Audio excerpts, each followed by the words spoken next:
저는 부산에서 살고 있고 올해 39살이 된 남자입니다. 남들에겐 평생 한 번 있을까 말까한 일들을 최근 몇 년 사이에 다 겪다 보니 제 스스로는 많이 성장했다고 생각했습니다.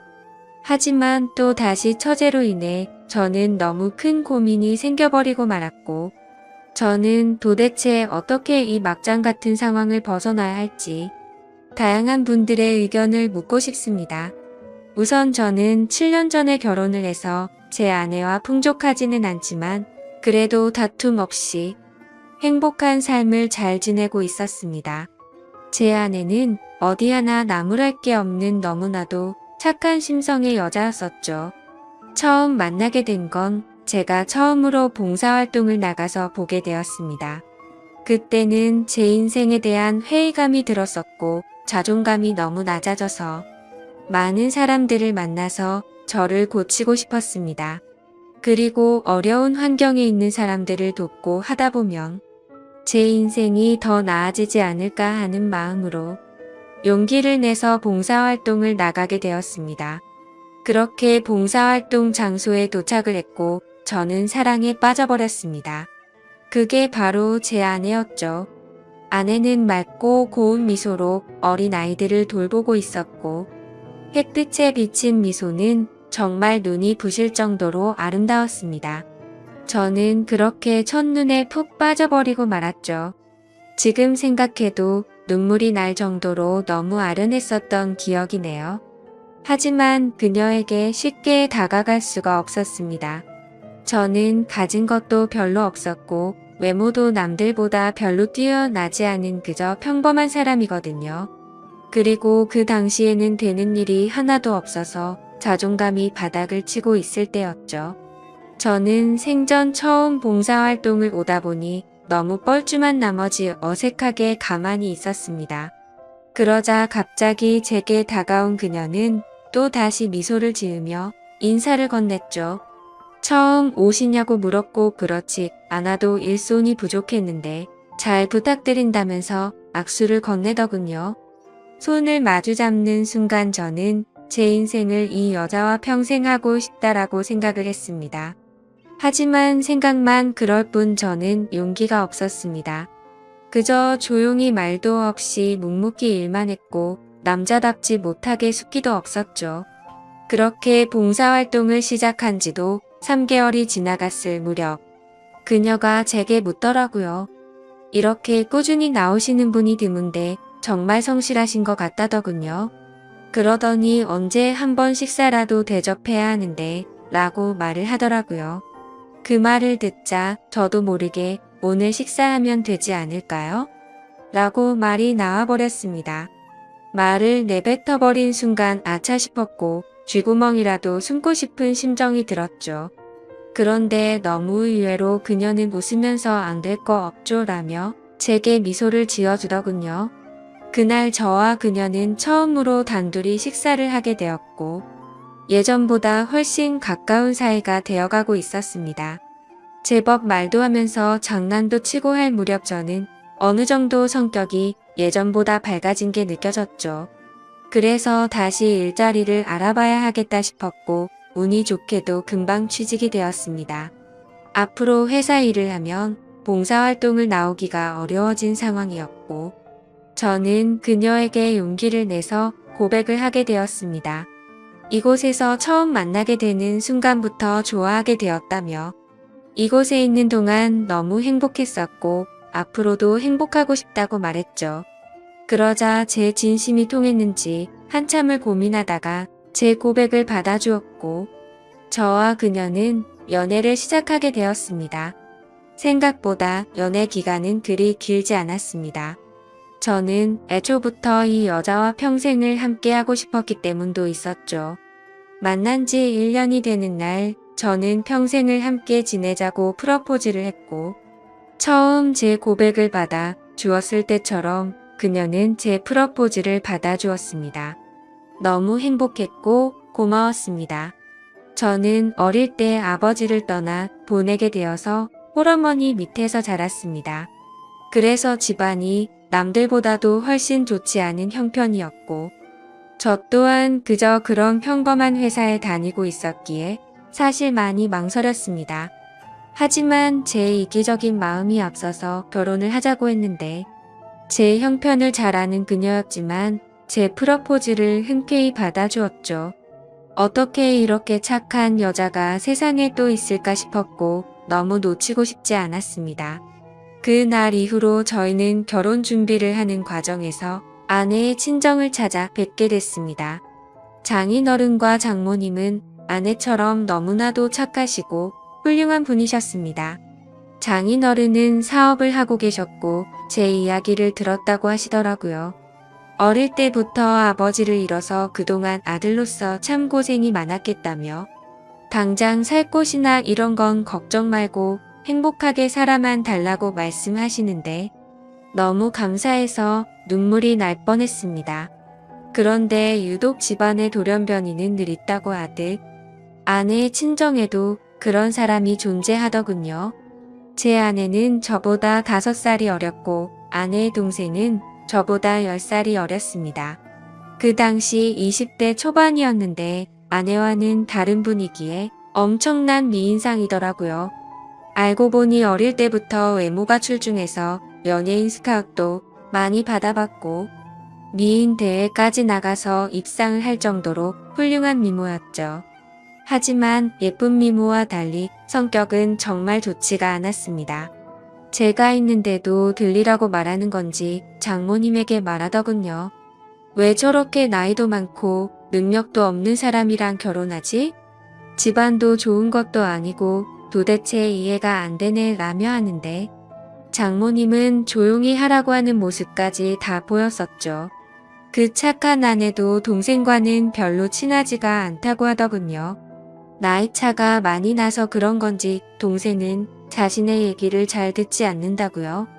예쁜 미모 때문에 항상 남자들이 주변에 붙어 다녔고 학창 시절에는 늘 싸움을 제일 잘하는 남자들만 만나고 다녔다고 하더군요.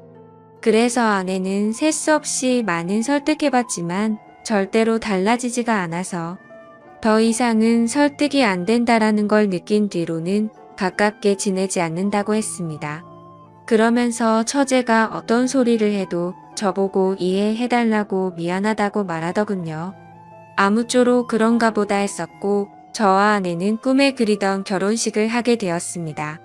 지금 생각해도 제 인생의 가장 행복한 때를 꼽으라면 바로 그날이었죠. 그렇게 저희는 행복한 날들을 보내고 있었고 저와 아내를 닮은 이세를 낳아서 기르자고 얘기를 하던 때였습니다. 하지만 하늘이 무너질 만큼 충격적인 소식이 전해지고 말았죠. 결혼을 한 지 2년 만에 제 아내는 불의의 교통사고를 당하게 되었고 정말 생각하지도 못했던 일이 벌어졌기에 너무 큰 충격과 슬픔에 잠겨버렸습니다. 저와 제 아내는 정말 그 누구보다도 서로를 사랑했습니다. 갑자기 외톨이가 되어버린 저는 숨을 쉬는 것조차 힘이 들었고 나쁜 생각까지 해버릴까 할 정도로 힘이 들었죠. 하지만 저만 바라보고 살아오신 어머니를 생각하면 차마 불효를 저지를 수가 없었습니다. 그렇게 저는 인생을 놓아버린 듯이 살아갔습니다. 기계처럼 회사만 다녀오고 갈 뿐이었죠. 그러다가 어느 날 술을 마시고는 그냥 로또나 당첨돼서 편하게 살고 싶다라는 생각이 들더군요.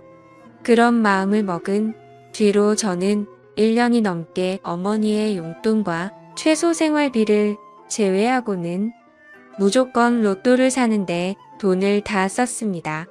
그 결과 3등까지는 3번 정도가 됐지만 2등은 단 한 차례도 나오지가 않더군요. 그래도 많은 걸 내려놓고 하다 보니 마음만큼은 편했습니다. 잃어도 그만이라는 생각으로 시작했기 때문이죠.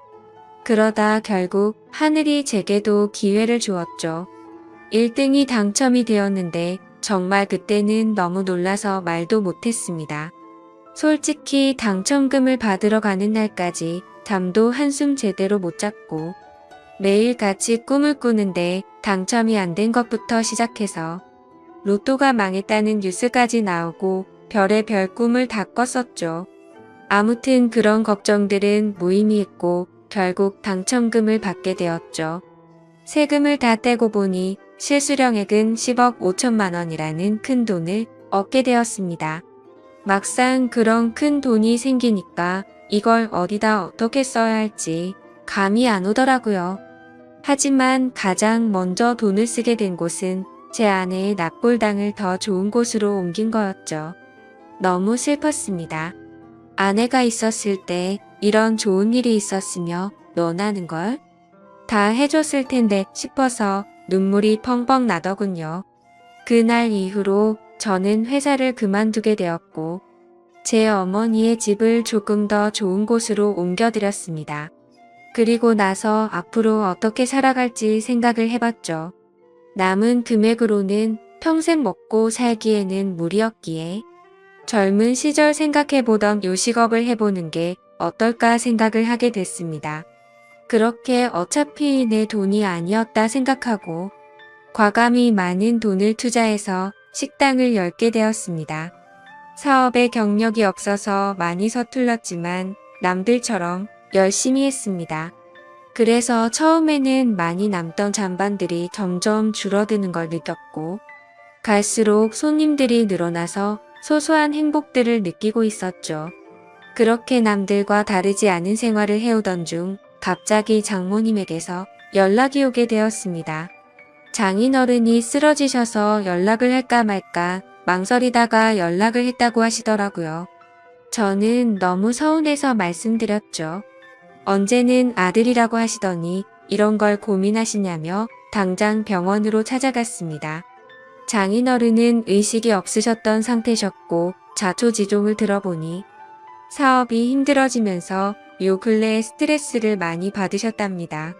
결국에는 상황이 힘들어지다 보니 직원들이 대거 이탈을 하게 됐고 그 와중에 믿었던 사람에게 돈을 융통하려다 사기까지 당하게 되셨답니다. 그 충격으로 며칠 동안 앓으시다가 결국 쓰러지셨다고 말씀하시더라고요. 그래서 저는 장모님의 손을 꼭 잡고 제가 여유 자금이 있으니 도움을 드린다고 했죠. 장모님은 절대로 받을 수 없다며 자신의 딸로 인해 제가 얼마나 힘든지 잘 안다면서 어떻게 그 돈을 받겠냐며 눈물을 흘리셨죠. 저는 오랜 설득 끝에 장모님께 결국 돈을 드리게 되었습니다.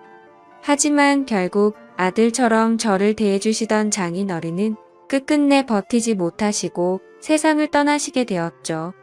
결국 제가 해드린 돈과 장인어른의 보험금을 합쳐서 겨우 빚쟁이 신세는 면하게 되었습니다.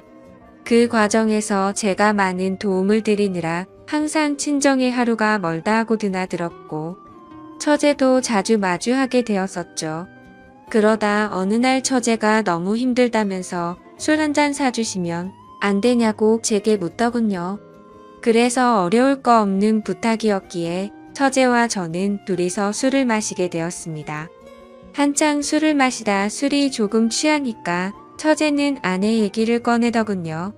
언니에게 너무 못했던 게 매일 생각났고 시간을 되돌릴 수 있다면 잘하고 싶다고.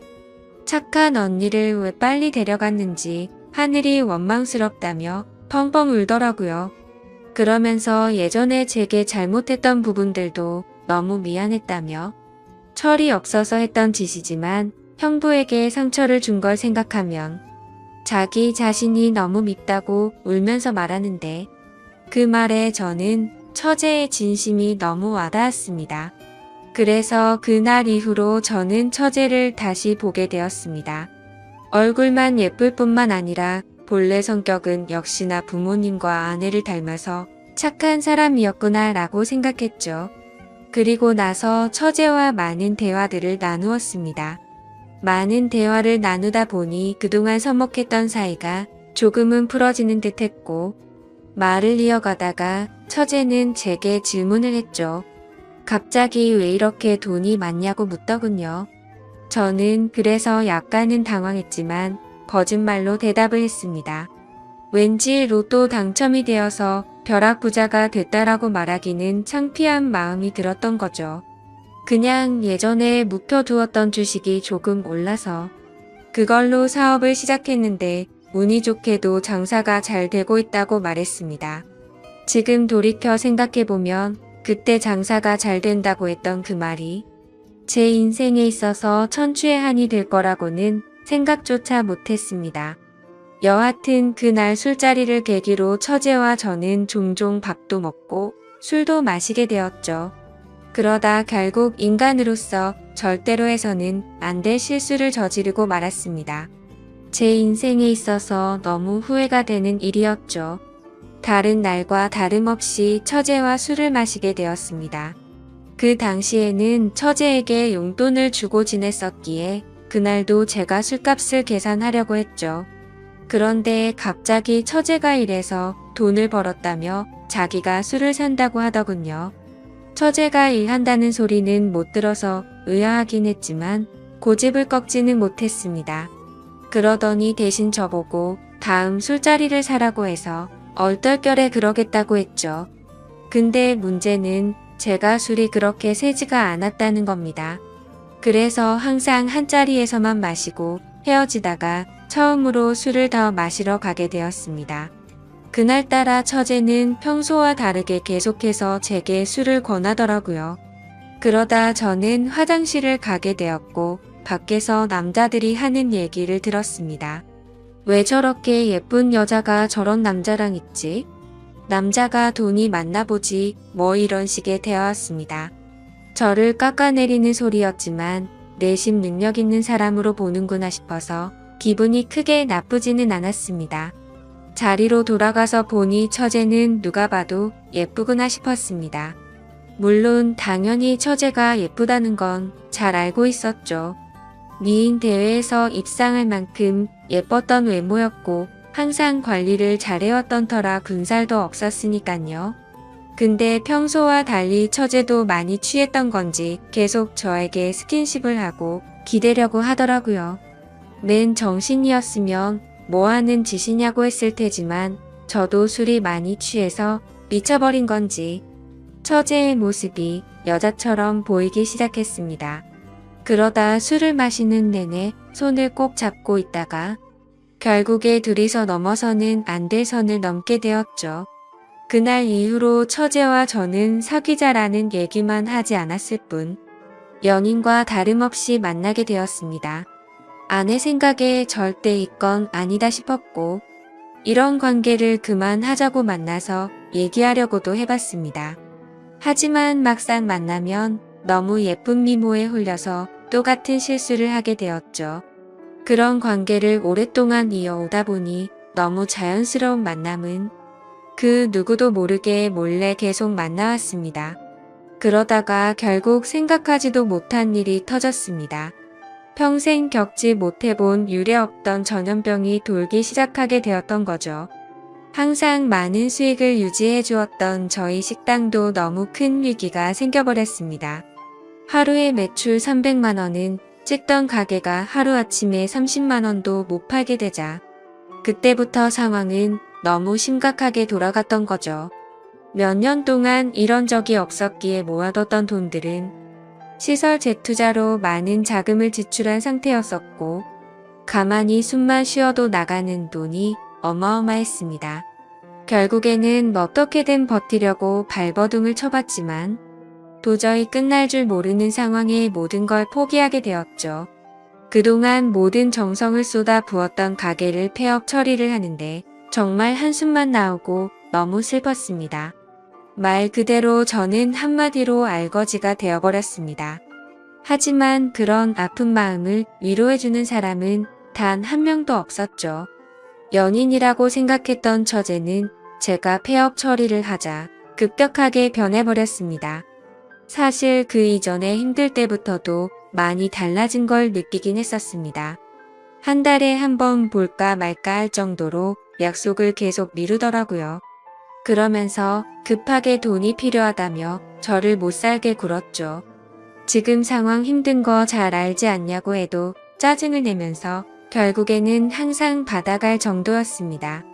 폐업 신고를 하고 난 뒤 저는 앞으로 다시 열심히 하면 잘 될 거라고 처제의 손을 잡았습니다. 처제는 일단 자신에게 있는 돈 전부를 맡겨두라고 하더군요. 사업하는 사람을 못 믿겠다면서 어떻게든 우리가 만나려면 돈이 있어야 하지 않겠냐고 하더라고요.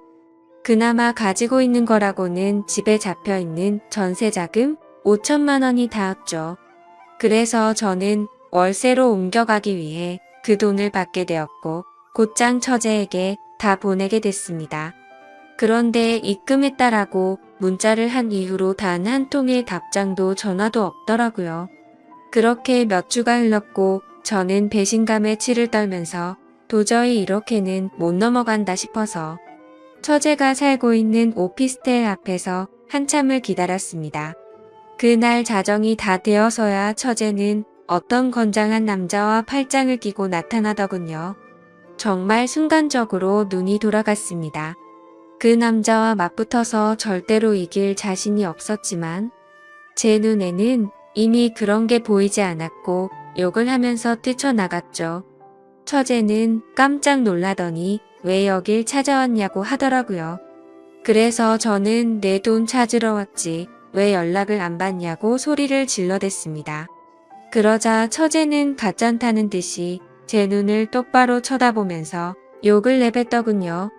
내가 너한테 그동안 당해온 게 있어서 위로금 차원으로 생각하고 받은 건데 뭐가 문제냐면서 감옥에 안 보낸 걸 감사하게 생각하라고 말하더군요. 정말 망치로 머리를 맞은 기분이었습니다. 처제도 저와 같은 마음인 줄 알았는데 그게 아니었던 거죠. 그저 저는 돈을 주는 기계처럼 생각했던 거였습니다. 저는 순간 너무 분노가 치밀어 올라서 달려들려고 하는데 그 건장한 남자가 제 멱살을 잡더라고요. 내가 네 처제되는 여자 남자친구인데 무슨 헛소리를 짓걸리냐고 하더군요.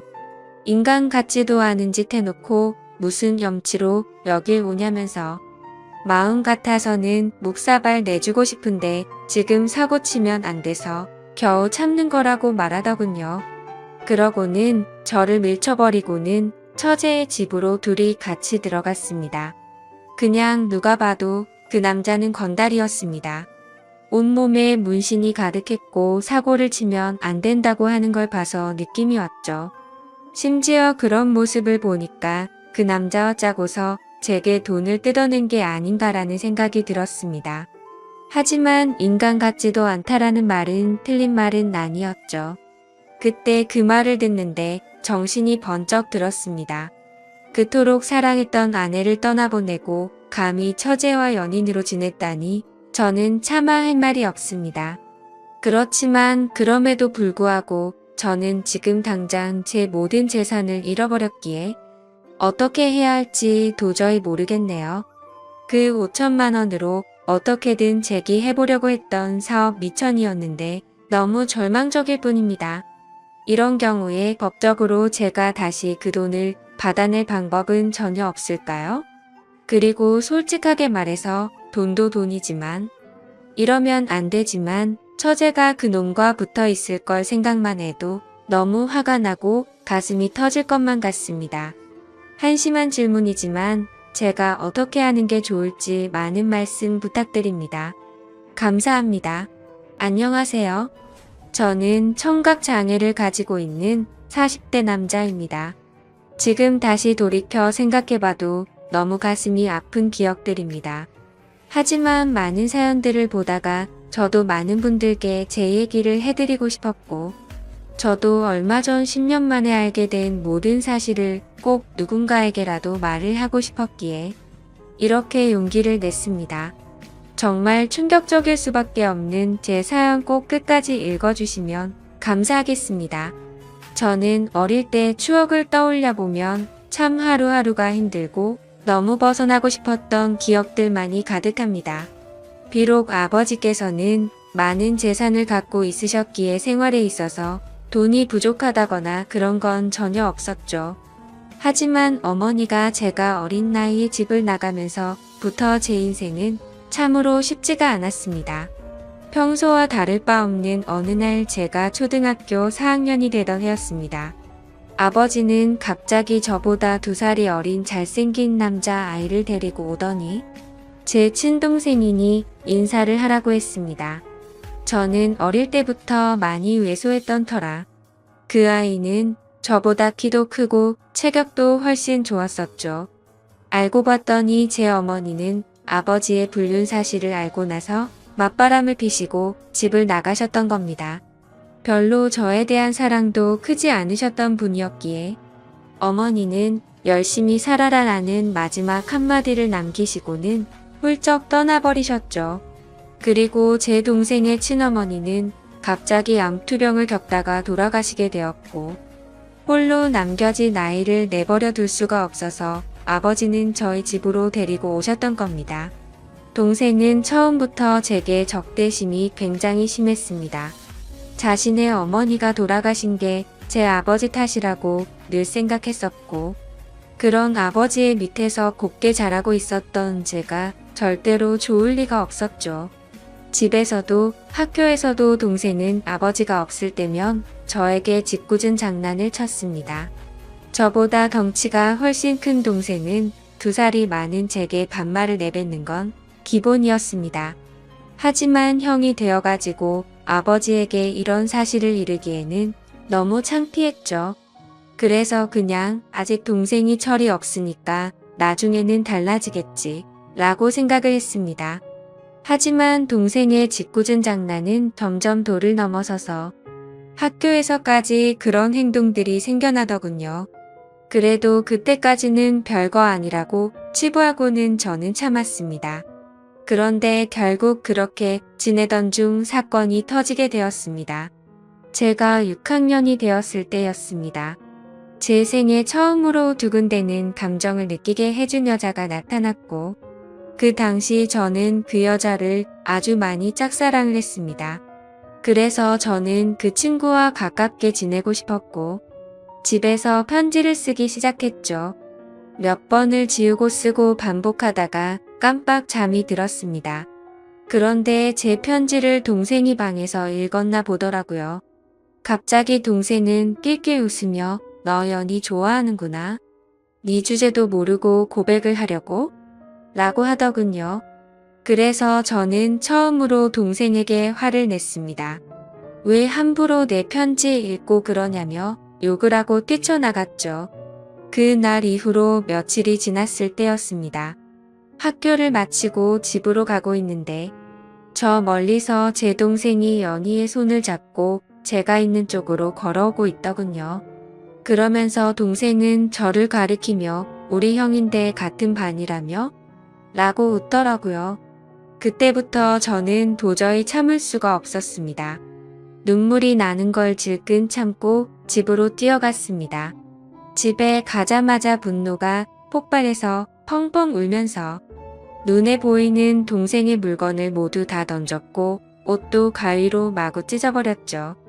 30분 정도가 지났을 무렵 동생도 집으로 들어오더니 제게 뛰어들었습니다. 신체적으로 제가 당연히 불리했지만 저도 눈이 돌아간 상태여서 동생의 멱살을 잡고 서로가 처음으로 몸싸움을 하게 된 날이었죠. 그런데 정말 뜻하지 않은 큰 사고 벌어지고 말았습니다. 서로 몸싸움을 하다가 저는 옆으로 넘어지면서 귀가 가구에 크게 부딪혔고 결국 응급실에 실려가는 일까지 생겨버렸습니다. 치료가 끝나고 저는 한쪽 귀가 들리지가 않아서 이상하다고 생각하고 있는데 아버지는 눈가가 촉촉해 있었고 의사 선생님은 조심스럽게 말했습니다. 너무 안타깝지만 한쪽 귀가 영구적으로 청력 손실이 되었다고 하더라고요. 아직 어린 나이에 평생 제 귀가 상했다는 소리를 듣자마자 너무 화가 났습니다. 구석에 있는 동생에게 욕을 해대면서 달려들었고 마구 때렸습니다.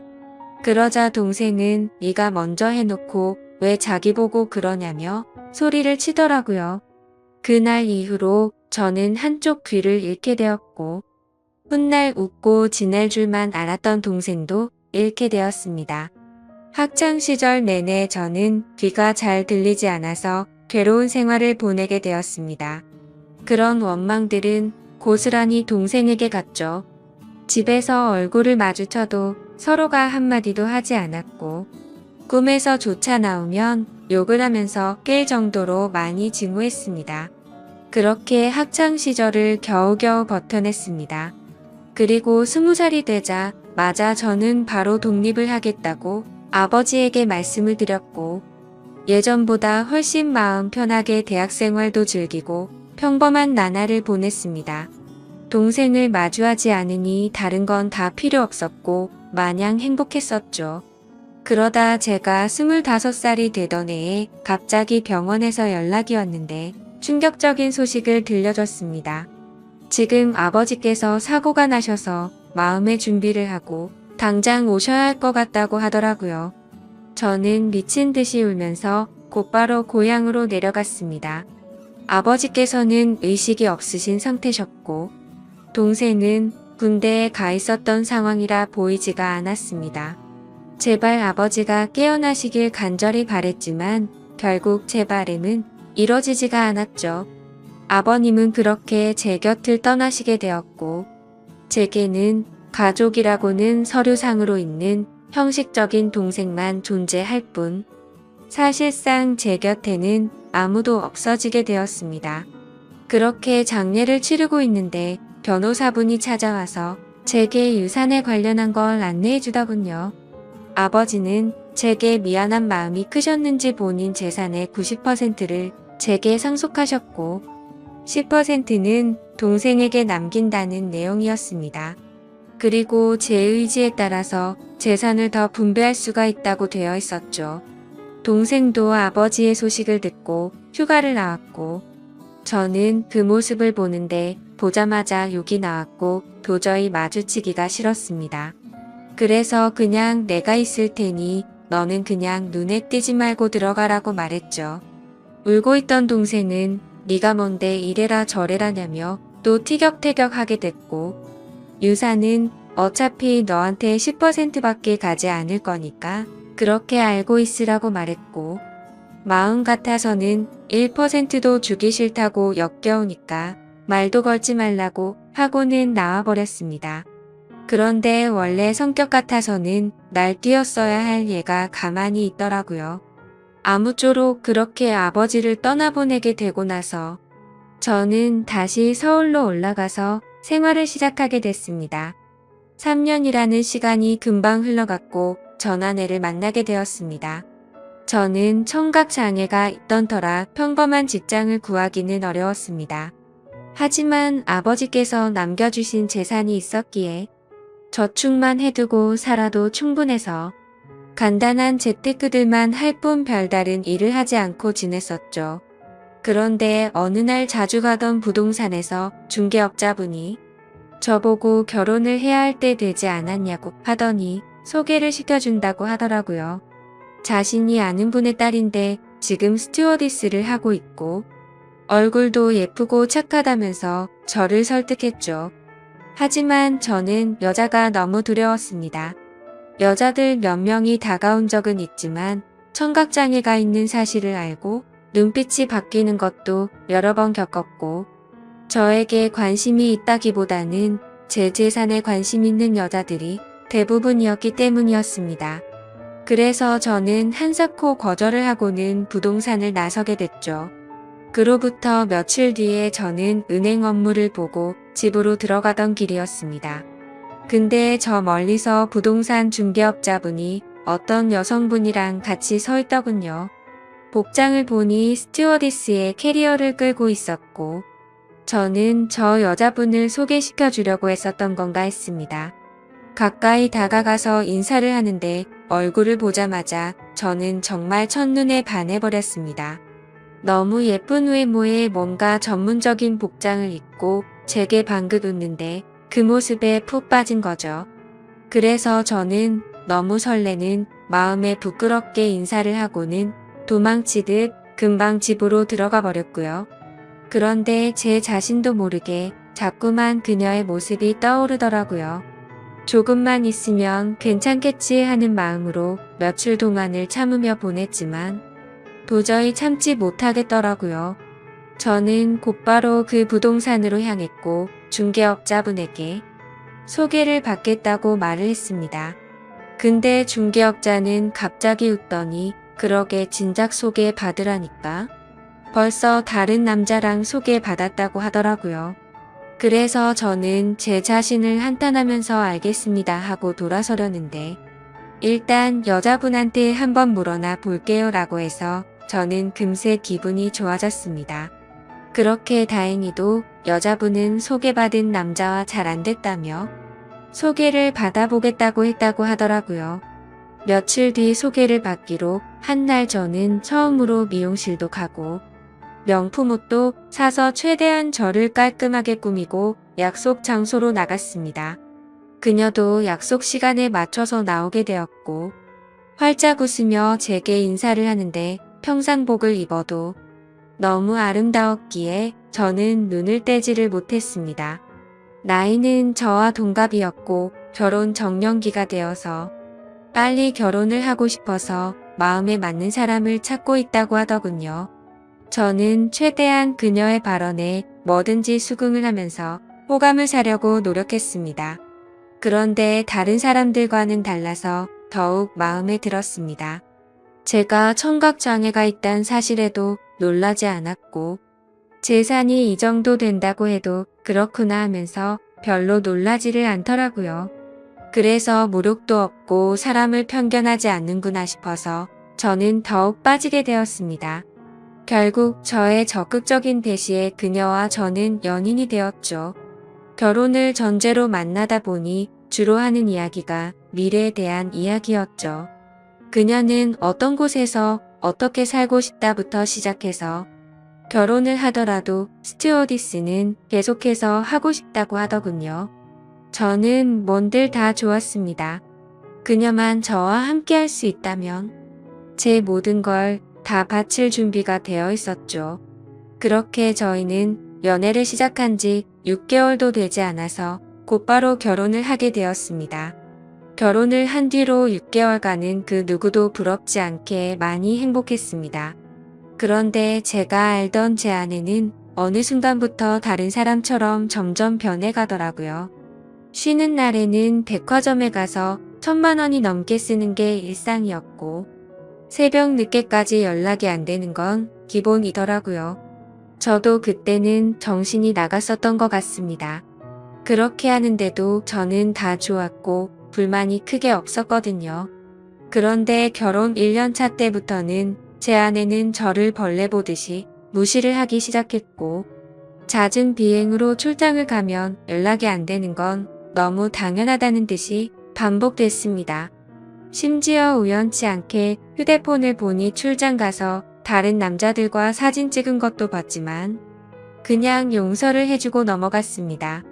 하지만 그렇게 몇 번을 더 바람을 피더니 나중에는 대놓고 남자친구가 생겼다고 그런 말들을 당당하게 하더라고요.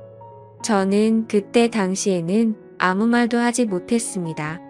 너무나도 사랑했던 탓에 이미 제 사고방식은 정상적인 작동이 불가능했죠. 그냥 그렇게 밖에서 놀고 다녀도 항상 집에는 들어오니깐 이런 말도 안 되는 생각을 갖고 살았습니다. 그리고 바람피는 모습이 제 눈에만 안 보이면 어느 정도 참을 수 있다라고 생각을 하고 버텼습니다. 그런데 어느 날 저는 정말 너무나도 충격적인 모습을 보고야 말았습니다. 제가 사업과 관련해서 미팅이 있어서 호텔 로비에서 커피를 마시고 있었습니다. 그런데 익숙한 모습의 여성이 보이더군요. 바로 제 아내였습니다. 말로만 들었지 실제로 저렇게 호텔을 드나드는 걸 보니 너무 화가 나더군요. 그리고 더 충격적인 건 옆에 있던 남자였습니다. 아버지가 돌아가신 뒤로 단 한 번도 연락하지 않았던 바로 제 친동생이었습니다. 그때 문득 생각이 들었습니다. 재산을 조금 받고도 조용했던 이유가 저렇게 내 재산을 노리고 접근하려고 했던 거구나 생각했죠. 저는 곧장 폭발할 것만 같은 마음을 추스르면서 조용히 둘을 따라갔습니다. 사실 그때는 제발 제가 생각하는 게 아니길 바라는 마음으로 따라갔죠. 그런데 결국 그 둘은 같이 한 방으로 들어가게 되었고 저는 조용히 문 밖에서 눈물을 흘리면서 비참하게 서 있었습니다. 30분가량이 지나고 벨을 눌렀죠. 그러자 문이 열리더니 제 동생이 가운만 입은 채로 문을 열더라고요. 깜짝 놀라하는 동생을 보자마자 욕을 하고 몸싸움을 했습니다. 그러자 아내는 소리를 질러댔고 결국 경찰까지 부르게 되었죠. 저는 동생에게 일부러 접근했냐고 욕을 했습니다. 그러자 아내는 출장을 가다가 자신이 먼저 연락처를 물어봤고 만났다며 무슨 헛소리냐고 소리치더라고요. 참 황당하게도 바람 피운 걸 자랑이라도 된다는 듯이 저를 무시했습니다. 그러자 동생은 한마디 하더군요. 이제 모든 사실을 알았으면 그만 빌붙고 이혼 도장 찍고 꺼지라고 말하더라고요. 그러자 아내는 옆에서 비웃으면서 이제는 도저히 같이 못 살겠다며 말하는데 정말 가슴이 무너져 내리는 것 같아서 소리내서 펑펑 울었습니다. 너무 행복하다고 생각했던 제 가정이 이렇게 무너지다니 믿을 수가 없었죠. 그때부터는 저도 도저히 버틸 자신이 없었고 모든 걸 내려놓기로 했습니다. 그렇게 저는 아내와 결혼 생활 2년 만에 결국 끝을 맺고 말았고 아내와 동생은 주변 사람들의 눈을 피해서 해외로 이민을 가게 됐죠. 그 뒤로 매일같이 술만 마셔댔고 일상생활을 전혀 하지 않고 살았습니다. 제 인생은 도대체 왜 이런가 싶었고 사람에 대한 배신이 너무 컸기에 앞으로 어떻게 살아갈 것인가만 고민했던 것 같습니다. 그런데 사람은 결국 시간이 모든 걸 해준다고 한 해, 두 해가 지나갈수록 저도 모르게 웃고 지내고 있더라고요. 그러다가 지금의 제 아내를 만나게 되었습니다. 너무 힘든 시기여서 여자에 대한 적대감이 심했었지만 너무나도 자연스럽게 제 마음속으로 들어오더니 지금은 결혼한 지 6년 차지만 단 한 번도 다툼 없이 행복하게 지내고 있습니다. 전 아내와 달리 사치도 절대 부리지 않고 항상 알뜰하게 저축하고 지내는 그런 천사 같은 여자를 만나게 되었습니다. 그러다가 2달 전쯤 갑자기 10년 만에 전 아내에게서 연락이 왔습니다. 해외 번호라 혹시나 싶었지만 그 혹시나가 맞더라고요. 저는 차갑게 말했습니다. 무슨 염치로 감히 나한테 전화를 다 하냐고 했죠. 예전에 있었던 일은 미안했다며 사과부터 하더군요.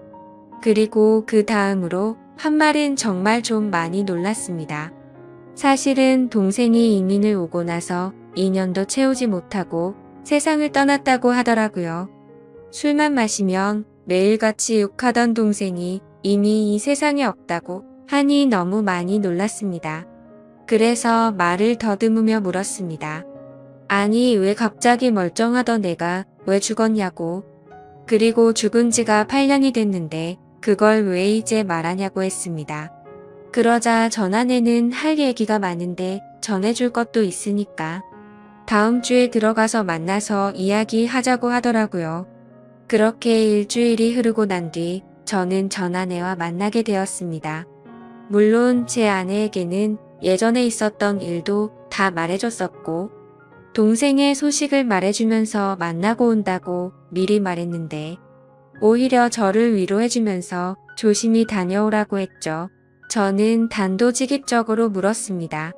도대체 어떻게 된 건지 말을 해달라고 했습니다. 그러자 전 아내는 갑자기 눈물을 흘리면서 사과부터 하더라고요. 내가 정말 죽어 마땅한 사람인데 너무 미안하다며. 사실은 그때 당시 소개를 시켜줬던 부동산 중개업자와 전 아내는 둘이 만나고 있었던 사이였답니다. 제 재산을 알고 의도적으로 접근을 했었고 그 덕분에 결혼을 하고 나서 제 돈을 흥청망청 쓰면서 몰래 비자금도 많이 빼돌렸다고 하더군요. 그리고서는 말했습니다. 사실 당신 동생을 많이 원망하고 있을 것 같은데 정말 이렇게 계속 살다가는 자신이 미쳐버릴 것 같다면서 용기를 냈다고 하더라고요. 동생과 전 아내는 불륜 사이가 맞았답니다. 물론 그건 전 아내만의 생각이었다고 했죠. 동생은 전 아내와 이민을 가고 나서 곧장 모든 사실을 밝혔답니다. 사실은 암에 걸려서 회복이 불가능한 상태였고 당신을 형 옆에서 떼어내려고 했다고 말했답니다. 그런데 전 아내는 이미 제 동생에게 많이 빠져 있어서 동생이 떠나는 날까지 옆에서 있었다더군요. 그리고는 제게 노트를 건넸습니다. 사실 동생은 절대로 이 비밀을 제게 말하지 말라고 해서 평생 말하지 않으려고 했답니다. 그런데 얼마 전에 한국으로 다시 돌아오려고 짐을 정리하다가 이 노트를 발견했고, 내가 이 말을 안 하면 마음에 죄책감이 들어서 절대로 인간으로서 살아갈 자신이 없다면서 주더라고요. 그렇게 전 아내는 미안하다면서 앞으로 잘 지내라고 하고는 자리를 떠났고, 저도 차로 돌아가서 침착하고 노트를 펼쳤습니다. 아버지와 저 그리고 동생이 찍은 유일한 사진이 끼어져 있더군요. 일기는 매일 같이 쓰지는 않았고 동생의 어머니가 돌아가신 이후로 특별한 날들마다 쓴 것 같았습니다. 제가 청각을 잃은 날 쓴 일기를 보니 동생의 마음을 어느 정도 알 수가 있었습니다. 동생은 저에게 사고를 입힌 뒤로부터 매일같이 죄책감에 시달려 살았던 것 같습니다.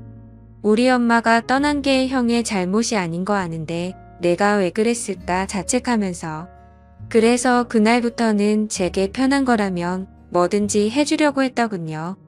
제가 동생에게 말을 하지 않으니 서로 말을 섞지 않는 게 어린 나이에는 배려라고 생각했고, 그날 이후로 자연스럽게 형과는 돌이킬 수 없는 사이가 됐다라는 글이 있더라고요. 그리고 학창시절 제게 놀림을 줬던 친구를 언급하면서 욕을 적었고, 결국에 혼쭐을 내줬던 것 같습니다. 어느 날 동생이 얼굴에 멍투성이가 되어서 들어왔던 날이 떠오르면서 얼핏 기억이 났습니다. 아버지가 돌아가신 이후로는 자신이 눈에 띄지 않는 게 형의 행복이라 생각했고, 절대로 다시는 나타나지 않으려고 했답니다. 그런데 가망이 없는 암이 걸렸다는 사실을 알게 되었고, 저를 마지막으로 멀리서나마 보고 가려고 했답니다. 그렇게 저희 집으로 오던 중에 전 아내가 다른 남자와 저희 집으로 들어가는 걸 봤답니다. 동생은 제 결혼식도 멀리서 지켜봤었기에 아내의 얼굴을 알고 있었죠. 그래서 당장 뛰쳐들어가서 다 부숴버릴까도 생각도 했지만, 제 성격을 너무 잘 아는 동생은 침착하게 자세한 내막을 알아봤고, 자신이 나서봤자 제가 이혼하지 않을 거란 걸 알았답니다. 그래서 전 아내를 유혹해서 아무도 모르게 이혼을 시키려고 했는데, 그날 호텔에서 우연치 않게 현장에서 걸려버리고 말았답니다. 그리고는 동생이 모진 말을 하자 형이 펑펑 우는데 가슴이 찢어지는 것 같아서 그날 밤새도록 울었다네요. 저는 그 글을 보는 순간 또 다시 미친 듯이 눈물이 났습니다. 동생의 마음을 몰라줬던 게 제 자신에게 너무 원망스러웠고, 저를 위해서 자신을 희생하고 떠나간 동생이 너무 많이 보고 싶었습니다. 아마도 지금 제 아내를 제 동생이 보내준 게 아닌가 하는 생각까지 들었어요. 그래서 그날 저는 집으로 들어가서 아내를 보니까 어린 아이가 된 것 마냥 너무 슬퍼서 소리내서 펑펑 울었습니다. 아내도 함께 울면서 앞으로라도 동생이 저 세상에서 행복할 수 있게 기도하자며 저를 위로해주더군요. 저는 형으로서 너무 한심했습니다. 어릴 때 실수로 일어난 그 사고를 유연하게 넘어가지 못해서 모든 짐을 동생에게 떠넘긴 것 같아서 너무 미안했습니다. 제 동생도 그 어린 나이에 엄마를 일찍 떠나보내고 모든 게 삐뚤어져 보이는 상처 많은 어린 아이였을 뿐이었는데 말이죠. 앞으로 저는 제 동생을 평생 그리워하면서 살아갈 것 같습니다. 이 글을 읽는 분들, 제 동생이 저 세상에서 마음 편히 지낼 수 있게 짧게나마 위로해줬으면 하는 바람입니다. 소중한 시간 제 글을 읽어주셔서 모든 분들께 감사드립니다. 항상 행복하세요. 세상을 살아오다 보니 제게도 정말 믿기지 않는 일이 생겼습니다. 처음에는 숨 쉬는 것조차 힘들 정도로 충격이 커서 많이 힘들었는데, 지금은 어느 정도 마음이 진정이 됐는지 숨만 겨우 쉬고 있을 정도입니다. 그래서 이제는 제 고민을 공유하고 다른 분들의 의견도 듣고 싶은 마음에 이렇게 사연을 보냅니다. 저는 올해 30살이고 아버지의 회사에서 일을 하면서 살고 있습니다. 제 아내는 저와 동갑이고 가정주부를 하고 있었죠. 아내와의 첫 만남은 5년 전 일이었고 친구의 생일 파티에서 처음 만나게 되었죠. 그날 저는 약속 장소인 강남에 있는 술집으로 가게 되었고 약속 시간보다 많이 늦게 도착을 해서 저는 급히 들어갔죠. 가게 안은 많은 사람들이 모여서 시끌벅적 난장판이더군요. 그래서 저는 조금만 앉아있다가 축하만 해주고 가야겠다 라고 생각하면서 자리에 앉았습니다. 그런데 제가 자리에 앉은 지 10분도 지나지 않아서 술집의 문이 열리더니 정말 여신이라는 표현이 아깝지 않을 만한 그런 여성이 들어왔습니다. 누가 봐도 바로 알 수 있는 명품 백에다가 고급스러운 복장이 귀티가 많이 흐르더라고요. 그래서였는지 그때 그 시끄러운 와중에도 몇몇 남자들은 저처럼 조용히 쳐다보고 있다라는 걸 느낄 정도였죠. 그때 저는 바로 그 생각이 들었습니다. 그때 당시에 그 술집에는 저희 테이블 외에도 다른 손님들이 앉은 테이블이 많았었기에 저는 속으로 제 친구의 생일 파티에 온 사람이면 좋겠다라는 생각을 했습니다. 그런데 제 바램은 현실이 되어 주었고 그 여성은 제 친구에게 가볍게 인사를 하더니 제 앞쪽으로 와서 앉더라고요. 저는 낯선 사람들이 많은 자리는 별로 좋아하지 않는 성격이어서 처음에는 조금만 있다가 얼굴만 비추고 바로 가려고 했었습니다. 그런데 집으로 돌아가기는커녕 혹여나 제 자리에 누가 앉을까 봐서 화장실도 단 한 번도 안 가고 저는 그 술집에서 자리가 끝날 때까지 계속 그 자리에 앉아 있었죠. 그때 당시 저는 나름대로 여유가 넘치는 편이었습니다. 어릴 때부터 부모님의 재력 덕분에 항상 부족함 없이 자랐었고 지금 생각하면 참 부끄러운 얘기지만 부모님의 힘을 빌려서 외제차를 사서 타고 다녔었죠. 그래서 그때는 철이 덜 들었었죠. 뭔가 여유가 넘치는 척 있어 보이고 싶어서 저는 일부러 테이블 위에 차키를 올려놓고 있었습니다. 마주 앉았던 그녀는 차키를 봐서 그랬던 건지 제게 호감이 있어서 그랬던 건지 저에게 먼저 말을 걸어주더라고요.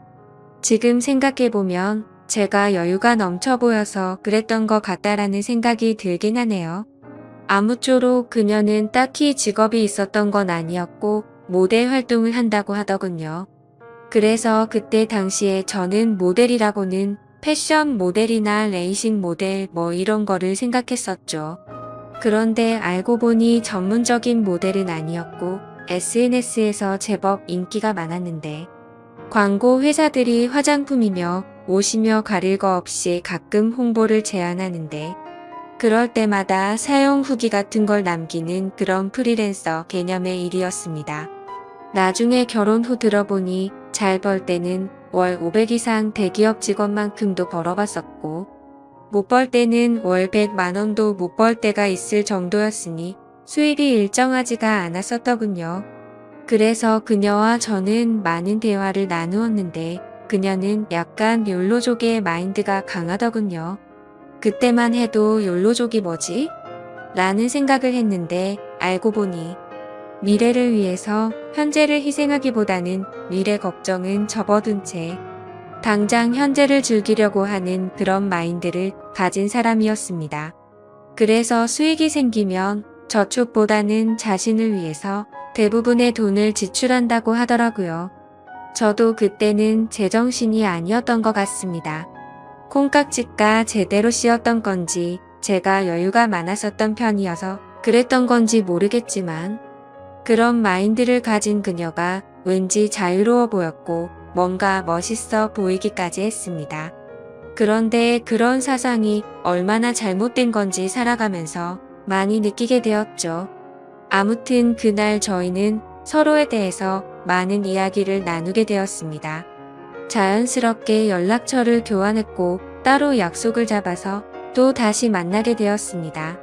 외모도 외모지만 성격도 제가 꿈꾸던 이상형이라고 생각이 들었죠. 그래서 저는 남자답게 먼저 고백을 했고 저희는 교제를 시작했습니다. 저희는 서로 이 사람과는 평생을 함께 해야 될 사람이다 싶을 정도로 뜨거운 사랑을 나누었습니다. 그때는 저도 제정신이 아니었죠. 그녀가 원하면 뭐든지 주고 싶었고 뒷일은 생각조차 하기가 싫더라고요. 그래서 부모님의 카드로 미친 듯이 돈을 써댔고 아내는 그런 나날을 보내면서 행복에 겨워서 지내게 되었습니다. 그 당시 저는 공무원을 준비하고 있느라 따로 직업이 없었습니다. 그냥 무의미한 대학 생활과 군 생활 이후 형편없는 삶을 살고 있었죠. 아무튼 저는 이 여자와 평생을 함께하고 싶은 마음에 만난 지 1년도 되지 않아서 평생을 함께 하자고 프러포즈를 했습니다. 제 아내는 제 프러포즈를 받아주었고 저희는 그렇게 어리다면 어린 나이에 빨리 결혼을 하게 되었습니다. 저는 학생이라는 신분으로 결혼을 시작하게 되었고 부모님의 지원 아래에 신혼생활을 보내고 있었습니다. 아내는 저를 만난 뒤로부터는 결혼 전에 하던 SNS 활동을 중단했었고 저희는 그렇게 집에서만 뒹굴면서 하루하루를 보내고 있었습니다. 제 부모님이 모든 생활비를 전액 지원해 주셨지만 저는 결국 공무원 시험에 떨어지게 되었고 좌절감에 빠져 있었습니다. 그래서 도저히 이런 생활을 이어나가는 건 아니다 싶었고 저는 사업이라도 해보는 게 어떨까라고 생각을 했습니다. 그때는 왜 그랬는지 모르겠지만 제 스스로 멍청하게도 자존감이 너무나 강했습니다. 그냥 제가 뭘 시작하면 언제든지 돈은 쉽게 따라올 거라고 착각 속에 살았던 거죠. 그래서 지인들 몇 명과 함께 사업을 구상하기 시작했고 부모님께 부탁을 드려서 저는 사업을 시작하게 되었습니다. 처음에는 생각보다도 훨씬 잘 되었습니다. 동업을 하게 된 지인들과 저는 열심히 발벗고 뛰었습니다. 그래서 이대로만 간다면 아버지를 넘어서서 훨씬 더 성공할 수 있겠구나 싶었죠. 그런데 그런 달콤한 꿈도 잠시였습니다. 왜 사업을 할 때 절대로 동업을 하지 말라고 하는지 알겠더군요. 돈 문제로 서로가 부딪히게 되더니 결국에는 사업은 엉망진창이 되었습니다. 아무래도 입장이 다 달랐었죠. 누군가는 자금을 투자했고 누군가는 발로 뛰었고 그러다 보니 굳이 서로가 필요 없는 존재로 여기게 되었고 분열이 되었던 거죠. 결국 남보다 더 못한 사이가 되면서 서로가 각자 제 갈 길을 가게 되었고 엎친 데 덮친 격으로 제가 했던 사업의 시장도 경쟁이 치열해졌습니다. 어떻게든 버티고 또 버텨봤지만 앞으로의 전망이 없다고 판단되어서 결국에는 사업을 포기하고 또 다시 백수의 길을 걷게 되었습니다. 그때부터는 점점 부모님 뵙기도 부끄러웠고 제 자신에 대한 자존감이 낮아질 대로 낮아졌습니다.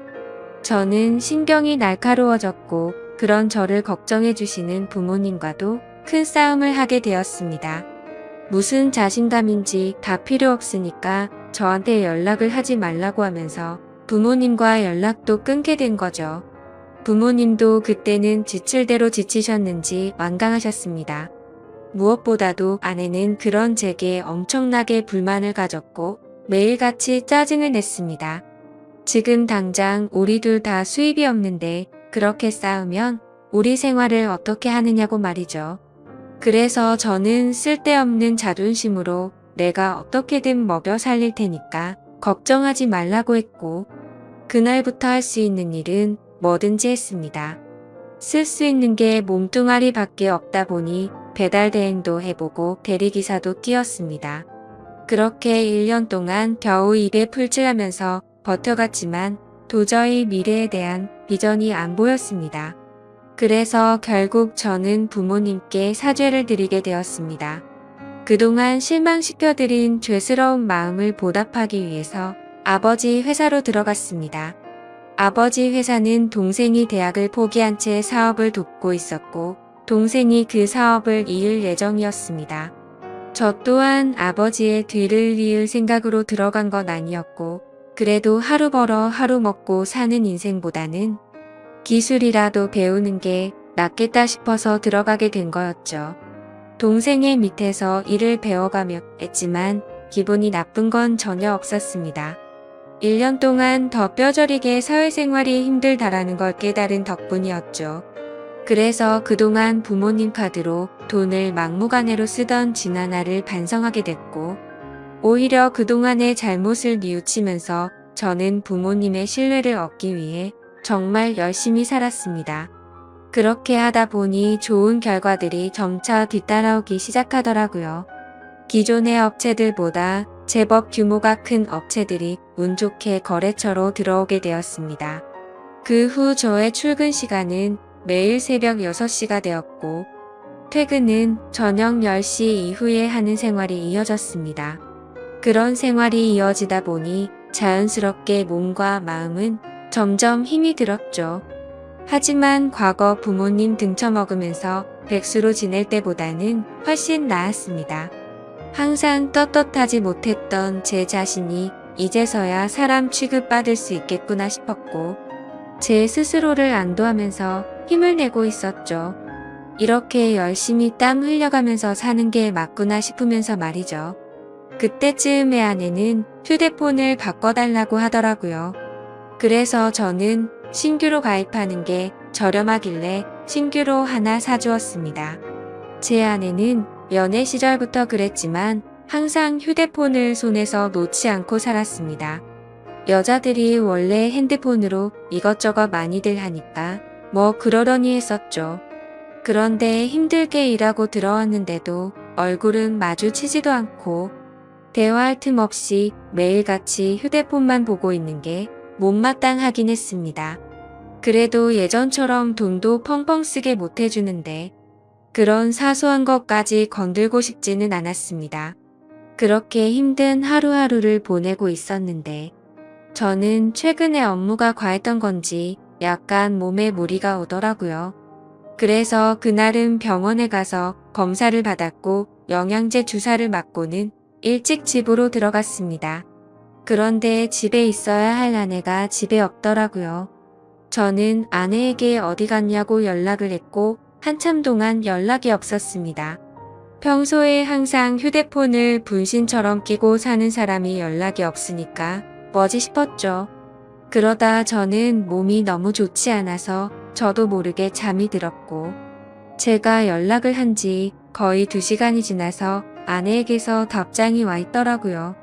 친정에 왔는데 잠깐 잠들었었다며 지금 집에 들어온다고 하더군요. 그래서 그때는 큰 의심 없이 그냥 그런가 보다 했습니다. 그러다 결국 사건이 터지고 말았습니다. 저는 병원을 다녀온 뒤로 무리하다가는 큰 일 생길 수도 있으니 주말에는 좀 쉬라고 하더군요. 그래서 모처럼 주말에 아내와 초저녁부터 외식을 하면서 술을 한잔하고 있었죠. 그렇게 한창 술을 마시다 아내는 화장실에 갔고 아내 가방에서 카톡 소리가 나더라고요. 저희는 연애할 때부터 서로의 휴대폰을 보지 않기로 약속했었는데 갑자기 무슨 생각인지 저도 모르게 아내의 휴대폰을 집어들어서 보게 됐습니다. 휴대폰은 잠금 상태가 되어 있었고 얼마 전에 아내 휴대폰을 사주면서 제가 등록해 뒀던 패턴으로 풀어봤습니다. 아직 패턴을 바꾸지 않았는지 바로 풀리더라고요. 근데 카톡 내용을 보니 나와라고 와 있었습니다. 저는 그 메시지를 보는 순간 이건 뭐지 싶었죠. 누가 유부녀인 아내에게 이따위로 말을 하나 싶었고 기분이 더러웠습니다. 그래서 상대방의 카톡 프로필을 보니 50대 정도 되어 보이는 남자의 사진이더군요. 그때부터 뭔가 의심이 됐고 급속도로 분노가 치밀어 오르더라고요. 그래서 그 남자에게 곧장 전화를 했습니다. 그 많은 사람이 있는 곳에서 소리를 질렀습니다. 나의 지 남편인데 네가 뭔데 나오라 말하고 이따위 카톡을 보내냐며 욕을 했습니다. 그러자 상대방은 말을 더듬더라고요. 죄송합니다. 앞으로 다시는 연락 안 할게요. 정말 죄송합니다 이러더군요. 그래서 저는 뭐가 죄송하냐고 계속해서 추궁을 했죠. 근데 몇 분 동안이나 그 정신 나간 놈은 죄송합니다 라고만 할 뿐, 제가 묻는 말에는 하나도 대답을 안 하더라고요. 그때부터는 더 이상 의심이 아니라 확신이 되었습니다. 아내는 잠시 후에 자리로 돌아왔고 저는 아내 휴대폰을 들고 있었습니다. 그 모습을 보고 아내는 곧바로 왜 남의 휴대폰 함부로 들고 있냐면서 짜증부터 내더라고요. 저는 헛웃음이 났고 아내에게 물었습니다. 뭐 숨기는 거 있냐고. 도대체 왜 그렇게 화들짝 놀라면서 화내냐고 물었죠. 아내는 휴대폰을 가져가서 자신에게 온 카톡 내용을 봤는지 잠시 생각하더니 말하더군요. 설마 오해하는 건 아니지? 라며 예전에 광고 의뢰하셨었던 사장님인데 연락이 온 거라고 하더라고요. 그래서 저는 너는 아는 사람한테 문자를 그따위로 보내는 사람 봤냐고 물었습니다. 그러자 아내는 그러게 이 사람 제정신이 아닌가 본데? 라며 시치미를 떼더군요. 저는 말했습니다. 내가 이미 그 사람한테 전화했고 그 사람이 다 인정하고 사과까지 했는데 끝까지 거짓말하려고 하냐고 말했습니다. 외도를 했다고 듣지는 않았지만 일부러 아내를 떠보려고 그렇게 말해봤습니다. 그러자 아내는 통화 내역을 확인하더니 조용히 있다가 미안하다고 하더라고요. 제발 그 말이 나오지 않기를 바랬습니다. 그냥 단순한 착각이길 바랬고 그 대답을 듣는 순간 피가 거꾸로 솟더라고요. 이게 미안하다고 될 일이냐고 말했고 그동안 있었던 일에 대해서 솔직하게 말하라고 했습니다. 지금부터 거짓말 하나라도 하면 연락 온 그놈 당장 찾아가서 다 엎어버리고 네가 한 짓도 너희 친정에 가서 다 말한다고 했죠. 그러자 아내는 그동안 있었던 사실을 말했습니다. 아내도 처음부터 이러고 싶지 않았답니다. 제가 배달 대행에 대리기사까지 하면서 한창 힘들게 지내던 때 자신도 도움이 되고 싶은 마음에 다시 SNS를 시작하게 되었다고 하더군요. 그런데 한참을 쉬어서 그런지 예전처럼 광고가 들어오지 않았고 이 남자에게서 메시지가 왔다고 하더라고요.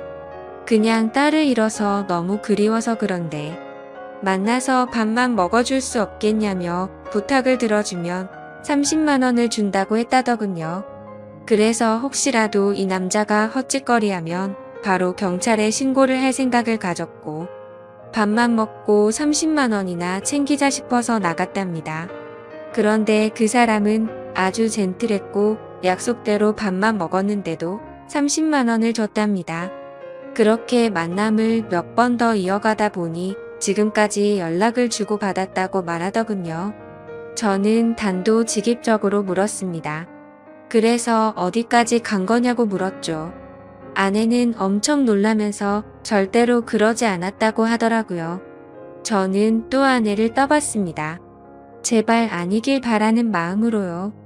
너 지금 또 거짓말 하냐고 그 남자한테 이미 다 들었다고 하니까. 아내는 갑자기 눈물을 흘리면서 진짜 미안하다면서 당신이 너무 힘들어 보여서 그랬다네요. 그런 모습을 보니 숨이 막혔고 어디서부터 어떻게 잘못된 건지 머리가 띵하더라고요. 그때부터는 저도 미친 듯이 말을 내뱉었습니다. 네가 이따위로 내 뒤통수를 치냐며. 내가 힘들어서 그랬던 거면 여지껏 그 더러운 돈 받은 거 어디 갔냐고 했습니다. 아무 대답도 없더라고요. 도저히 이해가 되지 않았습니다. 제가 힘들어 보여서 그랬다더니 그 더러운 돈으로 뭘 했을지 뻔히 보였죠.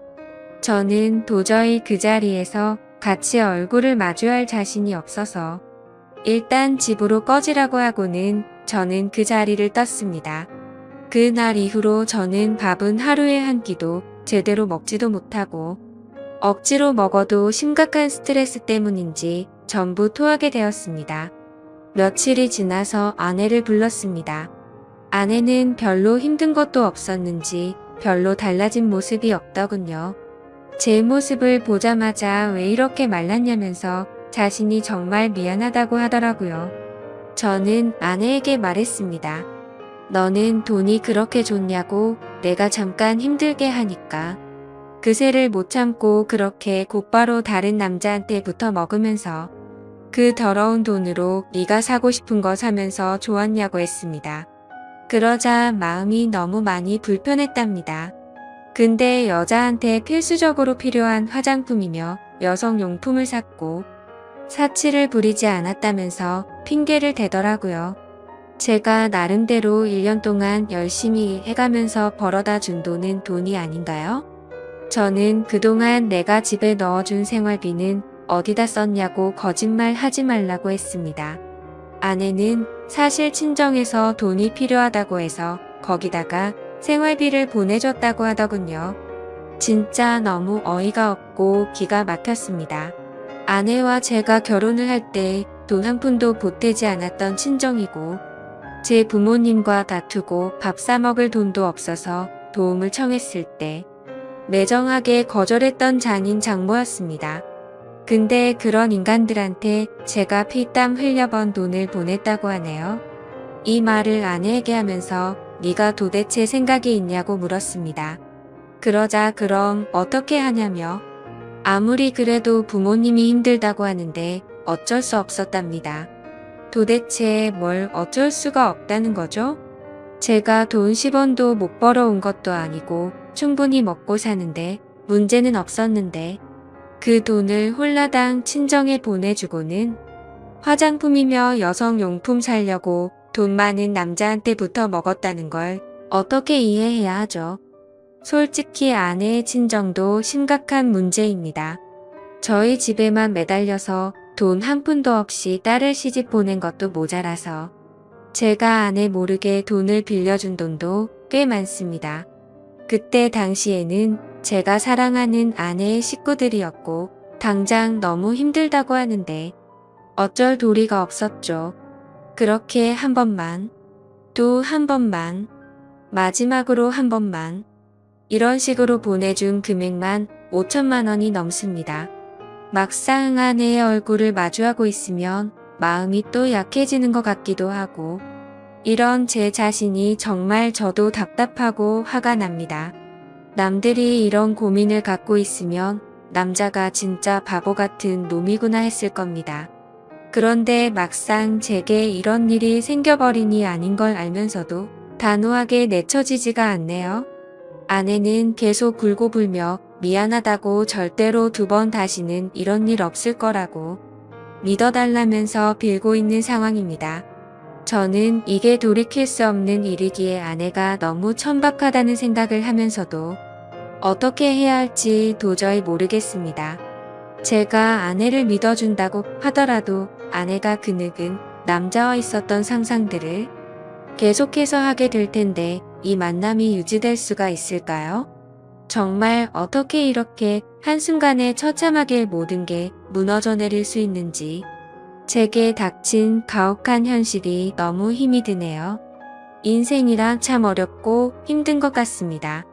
이런 걸 고민이라고 사연을 올리는 제가 멍청한 거 저도 잘 알지만 욕보다는 현명한 말씀을 부탁드리겠습니다. 감사합니다.